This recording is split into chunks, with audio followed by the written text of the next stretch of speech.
I'm talking about renunciation and its application today. But let me start with a poem that was written by Nicholas Rourke in the book called Flame in Chalice. And it's titled Left. I am prepared for the road. All that was mine I renounced. You will take it, my friends. Now, for the last time, I shall survey my house. Once more, I shall view my possessions. Upon the images of friends, I shall look once more for the last time. I know already that here nothing of mine remains. Possessions and all that impeded me freely I am giving away.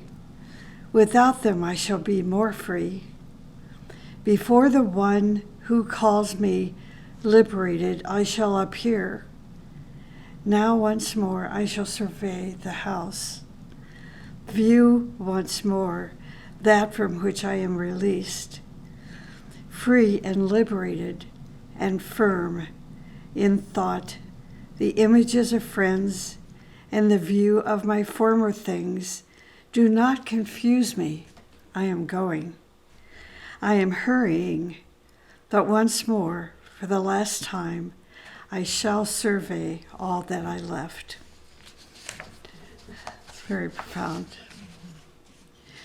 Renunciation is a reminder of the basic principles and disciplines of the teaching. So I was thinking about this law this morning and studying the lecture and thinking more and more about it and recognizing, even though this law and to obey this law esoterically is extremely challenging, the gift is beyond imagination. If we can strive to apply at least a portion of this law, the gifts are going to be so unimaginably beautiful that it's worth the effort. And when I'm talking about unimaginably beautiful, I'm not talking about something that may be gifted to us right now, but as the years unfold in our life, and also when we transition to the higher worlds. So this is a really important talk this morning. So it is a law. Renunciation is a law. This divine law has been in effect since our divine spark first turned its face northward toward home. When the spark began striving upon the path of evolution to home, this law began to operate. The teaching says, let a person deliberately realize that he or she is a son of God returning to the Father, that he is God himself seeking to find the God consciousness that is within him, that they are the lower aspect of divinity seeking alignment with the higher. On the path of initiation, the path of discipleship, it is through renunciation that we eventually enter the initiation, the one called the Great Renunciation Initiation. As the person renounces the little self, they can then approach a realm of freedom in which they totally lose their little self-will. It is in these moments their permanent atoms are progressing. As long as a person has self-will, also known as the little e, ego, that person cannot be free. They cannot escape suffering and pain.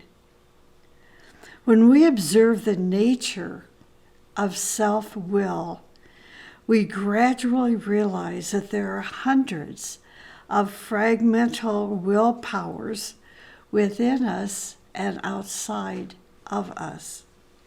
They dominate and control us. And in fact, these hundreds of fragments can cause a person to regress instead of to progress.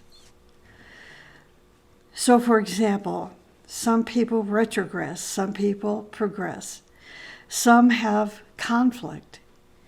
The human soul has such a group of lives. Now, really think about this.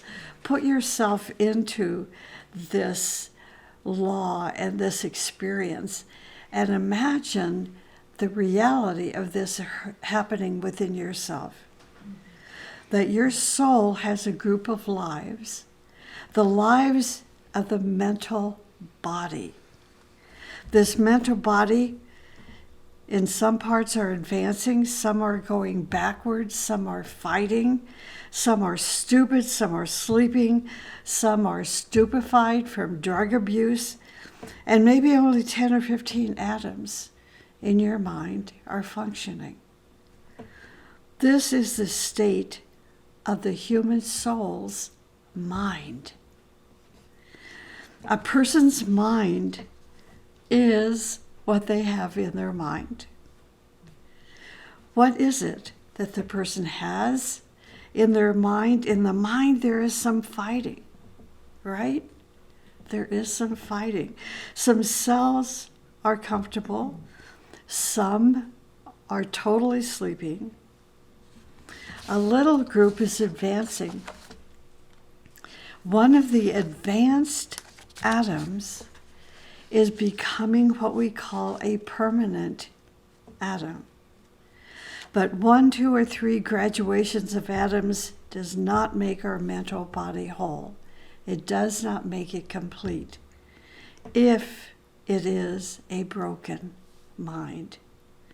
You can go to mental health institutions and you can see these things. You see that the human mind is totally disarranged and is in a miserable condition.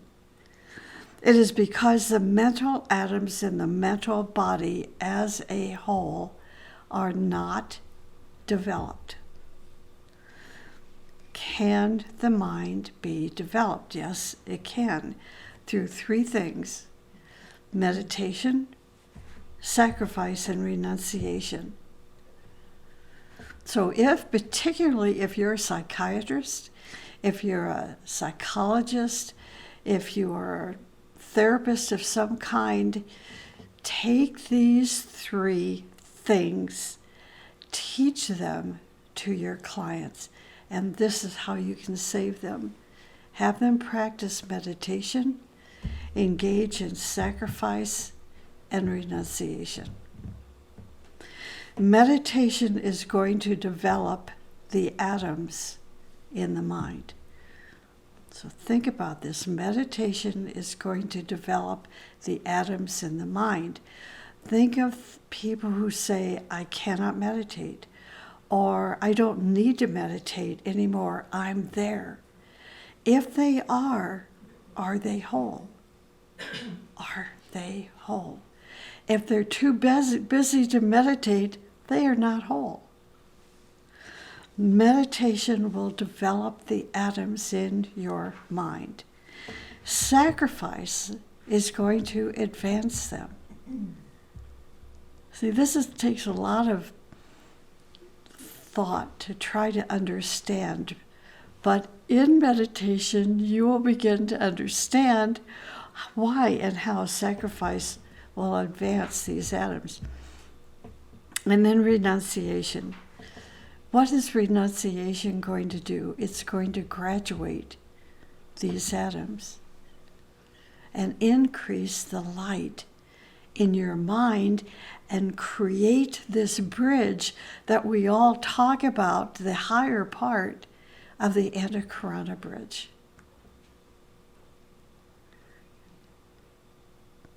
This is a most crucial point on the spiritual path, that our old self must die so that we have a new self. The Master speaks about 3 disciples who came to the door. They did not resign their riches. They did not resign their ego, their greed, and they became the wandering disciples of the world. They distributed chaos around the world because they were still materialistic. They did not renounce their little self. One of them made a breakthrough. Now, this is metaphorical.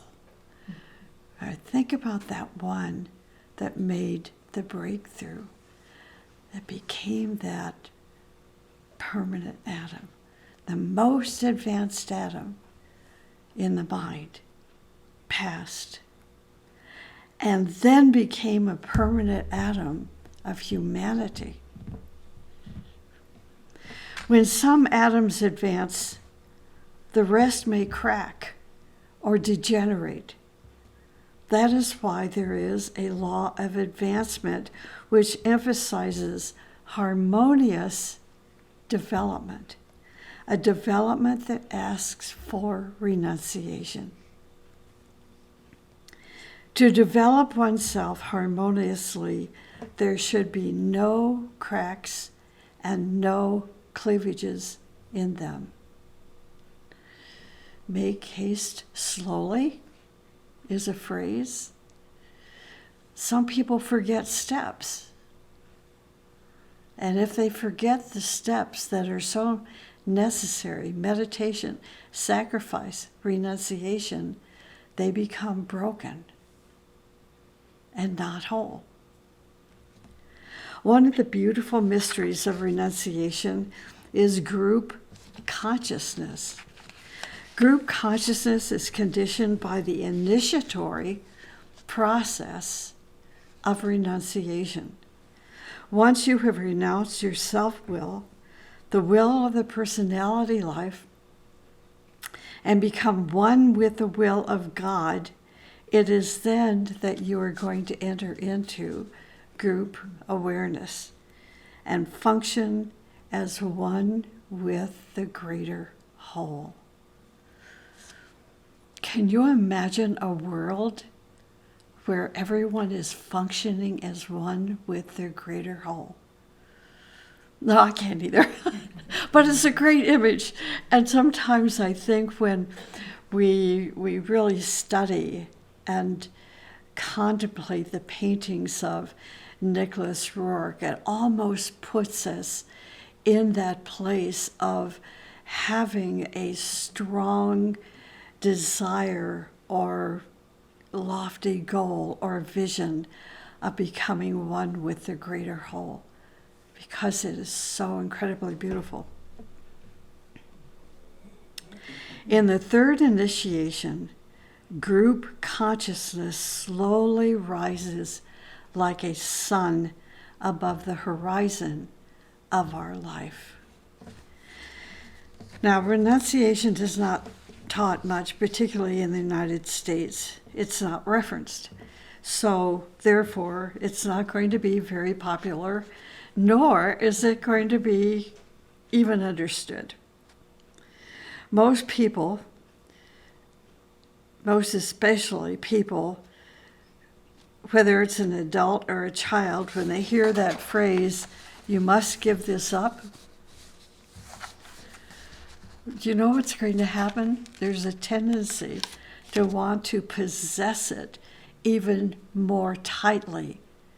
They don't want to give it up.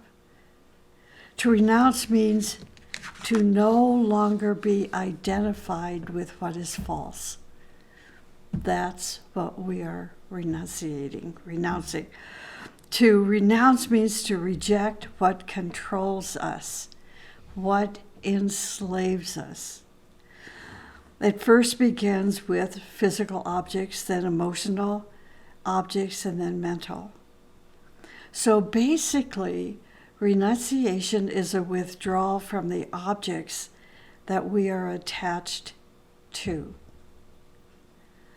To renounce means to be your true, capital S self, your true self. When we are able to withdraw our consciousness from the objects we desire the most, objects that are literally enslaving our soul, we are already shifting our consciousness, withdrawing our consciousness from the objects we desire the most. We are now shifting our consciousness, shifting it from the object of attachment to the interest of the innermost self. Renunciation is an act of focusing our interests in our innermost self. We must renounce what we are attached to allow our atoms to enter into a new phase of life. Every sacred teaching gives instructions about the importance of renunciation. The teaching that we follow, the path we follow, is more specific to how to do this, and even more specific as to why. Master Moria, about renunciation, said, "I shall set forth the characteristics of those seeking the common good. The fifth one is renunciation. Those who are seeking the common good." The fifth of the seven is renunciation. Renunciation, he says, is a sense of ownership alongside a readiness to safeguard the talent of other people's creativity. So what is the common good? The most successful, happy, healthy people are those who renounce everything which cannot be offered to the common good, the general good of all. Serving the common good is at the core of all teaching.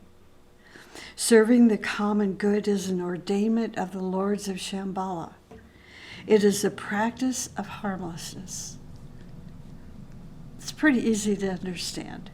It is a practice of harmlessness. Serving the common good is a practice of harmlessness. We need to learn how to renounce things, what to renounce, the purpose of renunciation. In fact, we are told that the whole journey of our human soul, our divine spark, through all the kingdoms is designed in such a way that it learns how to renounce.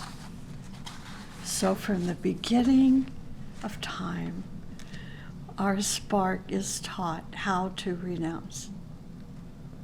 Buddha taught that the selfish and conceited person could not build the future because by cosmic law he would be outside the current of life. Now, I'm not going to get into this, but I remember many, many years ago, a teacher I was studying with, an early teacher of my beginning self, talked about being part of the horror of being part of outside the currents of life. He knew a lot about it. This was part of his teaching. And I will never forget it. I'll never forget it. And now I'm seeing this teaching of Buddha saying that we cannot build our future if we are selfish, if we are conceited, because by cosmic law, that person would be outside the current of life. What does it mean to be outside the current of life? The current of life is what takes us back home, back to the Father's home. Buddha taught his disciples if they were selfish, if they were possessive, if they could not cooperate with the laws of nature, they would never be a part of the great world community. In admitting disciples into his community, Buddha's community, Buddha required renunciation of personal possessions. This was austerely carried into the whole of life of the one that was striving for enlightenment.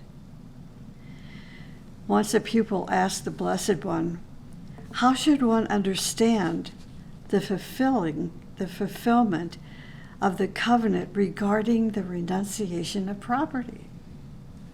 Buddha answered, one disciple renounced all things, but his teacher continued to reproach him for possession. Another remained surrounded by objects, but he did not merit reproach. The Buddha said, the feeling of possession is measured not by the objects, but thoughts. One may have objects and still not be possessive or a possessor. The Buddha was teaching that the student could have the things in which his life were most necessary to his needs and to fulfill his dharma, but most especially those things that would enable him to manifest his life purpose. But if the person, this is the key, if the person became attached to what he was using, whether it was needed or not, then he would be a possessor. It seems natural to most people to believe that whatever they have, they own. I mean, we see this. It belongs only to himself, only to themselves. In other words, they are the possessor of all that they have. This is my husband. He belongs only to me. These are my children. They belong only to my family and me. This is my money, and I'm the sole possessor of this money. It goes on and on. My house. Don't we hear people say that my house, my husband, my mom, my this, my dad, my this and that? It's my. Attachment, attachment, attachment. Do you know how many husbands you're going to have throughout your incarnations? How many children you're going to have? How many spouses, how many houses, how many cars, how many horses, dogs and elephants. It's interesting. Until we become so very burdened and enslaved by all that we possess. It then turns into a fear. What we own, what we possess, turns into a fear that we're going to lose what we possess, and so on. So to repeat, to renounce means to reject what controls you, what enslaves you. Renunciation first begins with physical objects, then emotional, then mental. Helena Rourke wrote to one of her students about renunciation. She said, precisely, renunciation in one's consciousness was emphatically insisted upon by all the teachers of antiquity. She said, do you remember the example of the two disciples mentioned in the Book of Living Ethics? One had no possessions, yet the teacher reproached him all the time for his attachment to things. The other was surrounded by things, but he did not receive the reproval of the teacher. We must first learn how to renounce physical objects that imprison us and make us their slaves. But after we give our favorite object away, we must also see that it disappears from our memory as if it had never been in existence. There are several layers of understanding to this. Eventually, you will be called on to renounce your ego, your little self, and in its place to think and to feel and to speak and to act as if you were one with the true self in all forms. So renunciation is a law. It is a law which works mechanically. It's a law that works mechanically until we reach the stage of discipleship. And it is now we can apply the law of renunciation consciously. Everything that we have can either limit us through our identification and attachment with it, or release us with that attitude of renunciation. Now here's something to ponder. Initiations. Initiations are stages of renunciation. So if someone tells you, I'm this great initiate, I've taken the 3rd or 4th or 10th or 20th initiation, well, just look around and about them. Do they have attachments? Initiations are stages of renunciation. The greater initiate you are, the greater is your renunciation. It is also very true that the more a person renounces, the purer this self becomes. Eventually, the law of renunciation, from the mechanical experiences of this law to the consciously applied experiences with the universal law, will enable us to awaken the true self. To realize that in accordance with the law of renunciation, all that we so urgently want and are attached to is a temporary appearance brought on about the attachment of our desire to this and previous lifetimes. When in other lives and in this life, we become identified with the objects of our desires. Listen, this is the teaching tells us, and we can see it if we have the transparency to see it.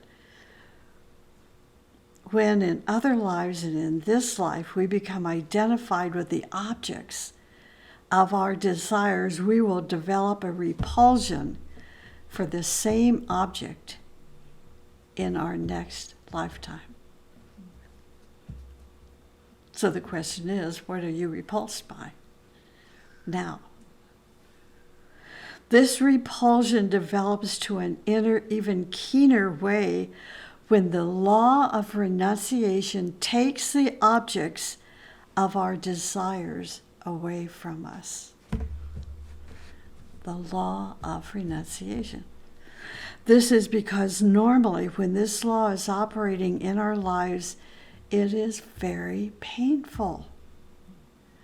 Then later, the pain in the memory and the unconscious memory of the suffering causes us to become very negatively polarized, so much so that in the future, any desire charged with the memory of the past and suffering becomes negatively polarized, and the future repels the objects of our desires.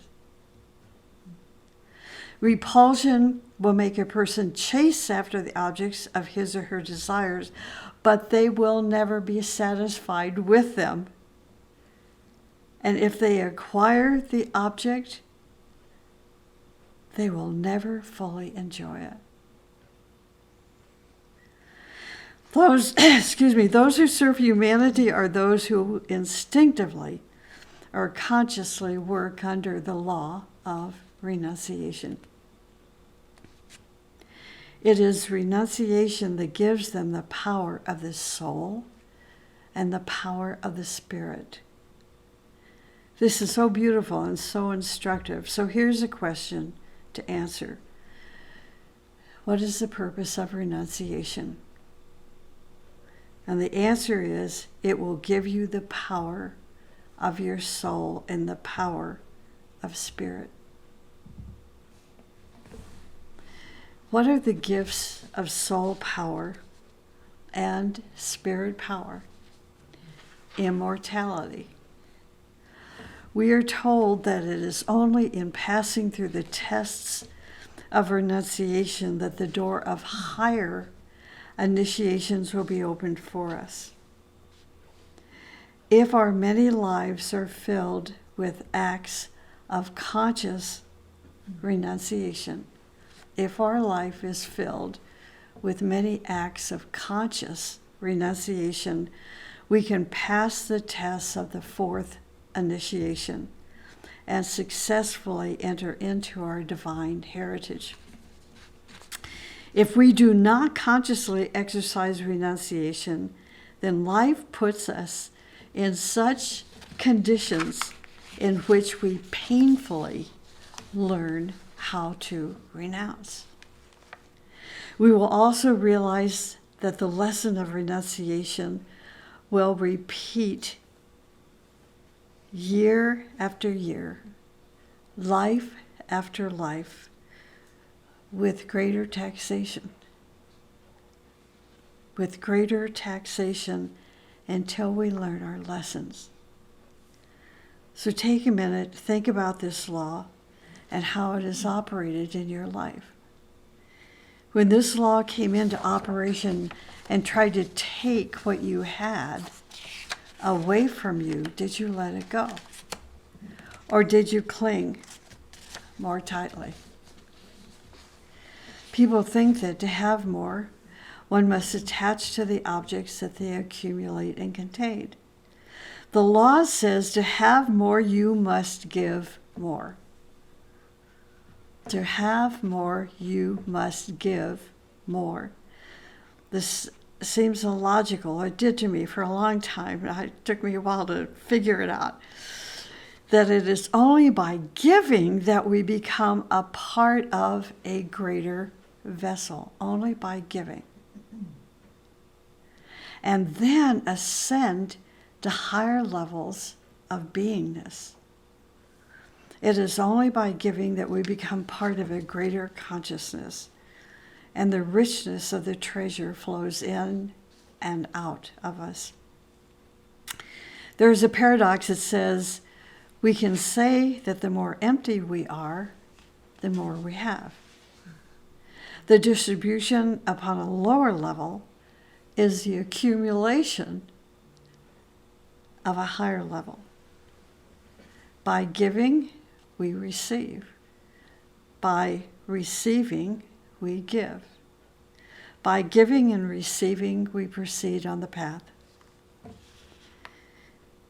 Wisdom and light and beauty increase in giving. All higher values are the fruit of giving. One can have no value without the act of giving. And this is why God is called the all-giving. And initiates are called vessels that continually give and continually renounce. The more they give, the more they renounce, the more they receive. So renunciation is not an act of the refusal of receiving. This is important. Renunciation is not an act of the refusal to receive. It is an act of letting go of what you are holding on to. The growing child outgrows his shoes, his clothes. He leaves behind his toys, his teddy bears, his little storybooks. Look at all the things you left behind as you grew up. See how this law has already been operating in your life. The law of renunciation is a basic theme of the Bhagavad Gita. The Bhagavad Gita instructs the soul that it is to perform action without attachment, and thereby lay the foundation for later relinquishing, which can be effected without pain and sense of loss, because we have acquired the power to renunciate. So let us strive to experience the law of renunciation during Aries, Taurus, and now we're approaching the festival of Gemini, the festival of humanity. Let's try to be conscious of this law.